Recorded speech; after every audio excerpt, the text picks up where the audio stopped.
राज्य मालमत्ता पुनर्वसन कंपनीला टाळे ठोकण्यात आलेला आहे, काय सांगेल त्याच्याबद्दल? आपण पाहतो एकनाथ शिंदेनी उभी केलेली होती.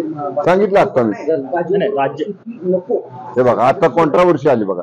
तुम्ही म्हणला की पवार साहेब म्हटले भाजप बरोबर जायचं, हे म्हणतायत की पवार साहेब म्हणले की पवार साहेबांचा पक्ष म्हणला की त्यामुळे पवार साहेबांच्या बाबतीतलं वक्तव्य करताना दिग्गज नेते आहेत, पवार साहेब सिनियर आहेत, आमच्यासारख्या ज्युनियर नेत्यांनी किंवा ज्युनियर कार्यकर्त्यांनी त्याची पूर्ण माहिती घेतल्याशिवाय क्लिप पुढं मागं काय संदर्भ होतात बोलताना आणि पुढे काय संदर्भ आहे हे बघितल्याशिवाय बोलणं मला तरी योग्य वाटत नाही. म्हणून मला थोडा वेळ द्या, मी पूर्ण ती क्लिप बघतो आणि मग आपल्याशी बोलतो. ओके. राज्य मालमत्ता पुनर्वसन कंपनीला टाळा ठोकण्यात आलेला आहे. आपण पाहतो एकनाथ शिंदे असताना या ठिकाणी ती केलेली नाही, हा वित्त विभागाचा विषय आहे आणि त्या संदर्भातला कालच कॅबिनेटमध्ये विषय आला होता, चर्चा झाली होती आणि त्याची आवश्यकता नाही. त्यामुळं विभागाचं कसं मत पडलं, मंत्रिमंडळामध्ये त्याच्यावर चर्चा झाली.